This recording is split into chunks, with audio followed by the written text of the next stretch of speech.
करता कामा नये. आपण पण गाडीत बसल्यानंतर काही खाल्ल्यानंतर हळूच काच खाली करायची आणि टाकायचं आणि निघून जायचं, हे बरोबर नाही. आपण आपलं शहर गलिच्छ करतो. मी तर आत्ताच अलीकडं शेखर सिंग बारामतीला एक निर्णय घेतला. महाराष्ट्रात काही शहरामध्ये हायकोर्टाने आदेश दिलेले आहेत, शहर बकाल करू नका, कुठेही फ्लेक्स लावू नका, अनधिकृत ठिकाणी अजिबात फ्लेक्स लावता कामा नये. आम्ही आता एक परिपत्रक काढलंय की असं जर कोणी लावलं बारामतीमध्ये अनधिकृत ठिकाणी, तर ज्याचा मंडपवाले असतात ना, त्यांच्याच ते काठ्यान बिठान काय काय बांबू म्हणजे लावायला बांबू, दुसऱ्याला लावायला नाही, तिथं ते आपला बोर्ड उभा करण्याच्या करता, फ्लेक्स उभे करण्याच्या करता, तर ते ज्यांच्याकडनं आलं त्याच्यावरही केस करायची, ज्याने लावलंय त्याच्यावरही केस करायची आणि बंदोबस्त करायचा. ह्या पद्धतीनं आपण केलं पाहिजे. पिंपरी चिंचवडमध्ये पण ते करा. अजित पवाराचा वाढदिवस असो नाही तर देवेंद्र फडणवीसाचा वाढदिवस असो, ते आता लोकांना सोयीचं झालंय. काय झालंय, 22ला त्यांचाही वाढदिवस आणि माझाही जुलैला वाढदिवस. एकीकडे देवेंद्र देवा भाऊ लावायचा आणि एकीकडे अजित दादा लावायचा. हार्दिक शुभेच्छा.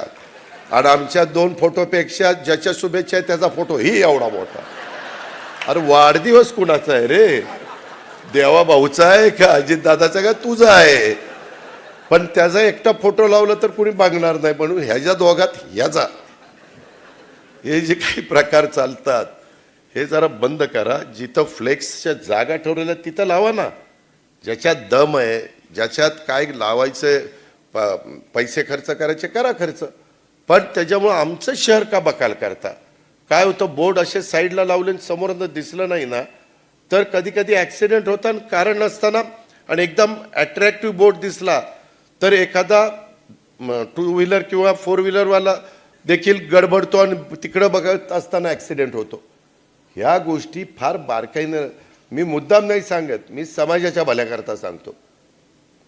काम करणाऱ्याकडे लोक बघतच असतात, लोकांना सांगावं लागत नाही.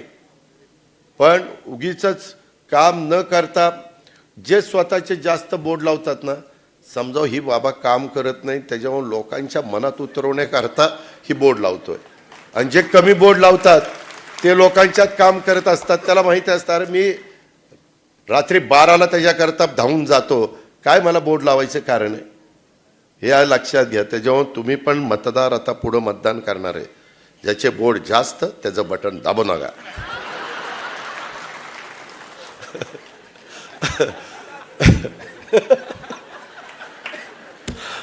तर मला ते असं झालं ना की शेषनची फार आठवण येते.